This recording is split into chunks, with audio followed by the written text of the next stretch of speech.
Hey everyone, Nicola here from City Physio. So I'm just going to recap a couple of things that you as a desk user can do to minimize some of the aches and pains we're all experiencing from having Hunchback of Notre Dame posture. So the first thing is eye line. You want it 2/3 of the way up your screen. You want your forearms supported. So you're looking to raise your laptop or your screen up so that your eye line is appropriate. Then you want to have your keyboard down, mouse to the side. Try not to use your trackpad or wherever it may be, because that'll encourage that right shoulder or whatever shoulder you're using to drive your mouse to fall forward, and then you'll end up in this sort of relative rotation. So that is bringing a lot of patience in here. So that is sort of your vague overview of ergonomics. I have another video in here more tailored to ergonomics if you want some more targeted information. Now, stretches for the neck and shoulder. So first things first. Sit on your fingertips on one side. So I've got them under my bum. You're going to then tilt your ear away from the anchored shoulder. So that sort of anchors your arm down. You're then going to have with an open palm over the top of the head, and you're going to increase the stretch into lateral flexion. So the ear tilt to the side, and you're going to hold it for that 30 to 45 seconds, feeling a stretch down through the side into the tip of that shoulder up to behind your ear. That is stretch numero uno. That's going to get things like scalenes and sort of your middle and upper traps. Stretch number 2 is for more of the back of the neck into sort of the top of the shoulder. You're going to go nose to armpit. So you're going to bring your nose right down as though you're going to smell your own armpit, arm to the back of the head. Now, I used to call this the Michael Jackson because of the hat, but we're not allowed to do that anymore. It's not politically correct. So you're just going to have your hand on the crown, and you're going to increase that stretch downwards, nose to armpit, with that arm still anchored to your side. Same deal, you're going to feel that stretch anywhere from the back of the head right down through this way and out towards the point of that shoulder. Again, holding your stretch for 30 to 45 seconds each time. You can repeat that on the other side by anchoring your other shoulder. So your fingertips are under your bum again, tilting down, and then again, nose to armpit. Now for a stretch of the back of the head. 2 fingers or 2 hands interlaced behind the back of your head, sitting up nice and tall. So you're up nice and sort of stacked. Your chin is going to peel towards your chest, and you're going to increase that stretch by pulling your head down. You're going to feel that stretch in the back of the neck, right where your neck attaches into your head.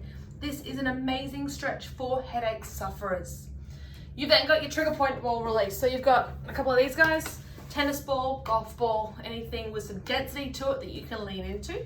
If you're suffering from headaches, whack them in a sock so they're held together, and you're going to lie on the floor and put them up into the back of that head. So you're releasing up through the back of here. You can even just do what I'm doing with 2 balls, just placed into the back of the head, really sort of leaning into that spiky ball. You can then also place it against the wall, rolling it up and down anywhere that's a bit achy or sore. And my favorite one is to bring your arm across the body so that the ball sits sort of between your shoulder blade and your spine, right in this area in here. And you can lean that up against a wall to really get a great release in through those areas. Kind of draw little circles over anywhere that feels particularly tight or sore. Be aware of bones, sort of your spine and around your shoulder blade, because if you bang into them with a relatively firm ball, it sucks. So go sort of gentle and then move around with control. Now the last part is my personal mobility drill. Now I do this mobility drill every time I exercise to get my body warmed up and my thoracic spine, so my middle and upper back, mobile and sort of moving in all of the planes of motion. Your spine has 3 degrees or 3 ranges of motion we want to move it in. So you've got flexion, extension, lateral flexion, which is tilting shoulder to hip, and rotations. So this mobility drill is going to take you through all 3.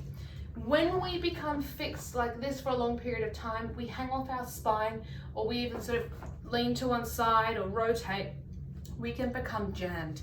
And this mobility drill is a really good way to get some good relief and mobility back into that spine again. So you're looking to get a surface. I'm going to use my treatment bed here.